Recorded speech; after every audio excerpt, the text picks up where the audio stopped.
getting through to the kids. Like, I know how to code switch, right? I got a lot of homies from the streets. I don't really feel like I'm a product of the streets, but like I done been in some trouble. I done risked. Explain that. You said you're not a product of the streets. What you mean by that? Like, just my values growing up didn't really line up with some of my homies' values. Or some of the things that they wanted to do or was willing to risk doing, I'll probably be thinking about my mama and what she'd say. And like, my mama moved me to the burbs when I was 8. My pop stayed in the hood, and he was in my life, and I visited him, but I didn't like grow up in that. Like, so some of the things that they probably felt like they had to do, I didn't really have to do. And I really wasn't like looking at, I don't know, like I rap. And when I was younger, I wasn't no conscious rapper. I'm a conscious rapper now, but I value knucklehead kid stuff, but it really wasn't like, I really wasn't out here trying to really get into no bullshit. Or I really wasn't getting into no bullshit because my OG put me in a position where I ain't had to. You feel what I'm saying? So, but again, my homies, I got homies who probably didn't even have a good OG. You feel me? So like, they had to get it out the mud. They had to get out the mud. I don't cast no judgment, but it's just like, I understand that our values a little different now because of that. You know what I'm saying? Just wanted to know, like, even while I'm dealing with children, like, some tips even for myself, like, cause I tell kids certain things and they ain't trying to hit. I might be corny. Some kids think I'm a square till I get to talking to them, till they get to seeing like, oh, dude, player, you know what I'm saying? So what are some tips to get through to some kids who might be a little stubborn? You trying to like make them receive what you got to offer?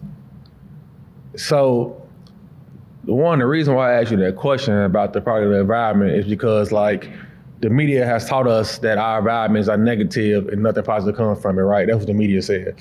So people ask me that, I say, I'm a product of my environment because I'm resilient.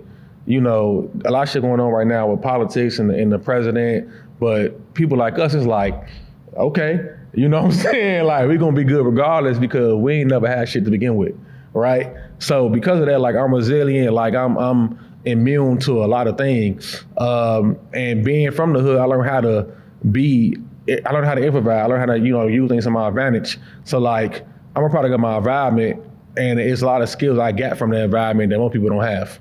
Like, I went to a school where people don't look like me, and I seen them panic over the smallest things. Facts. And I'm like, what's wrong? You know what I'm saying? Because they're not used to that type of resiliency. They're not used to that type of adversity. So I want to address that. But to answer your question, dealing with youth, I think that we have like an approach sometimes to where we gonna tell them stuff and it's just gonna click like that, right?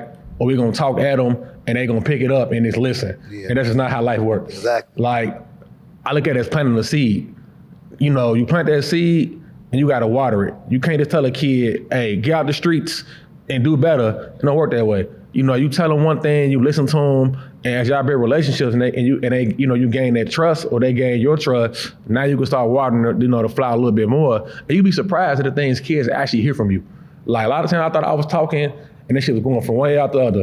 And a year later, a kid was like, man, you told me this in group. I'm like, you remember that? Fact. You know what I'm saying? So the biggest thing is understanding, like, a lot of these kids have their own struggle. You know, you might be the adult, and they mind, like, they don't view you as just a smarter person. They view you as just another person.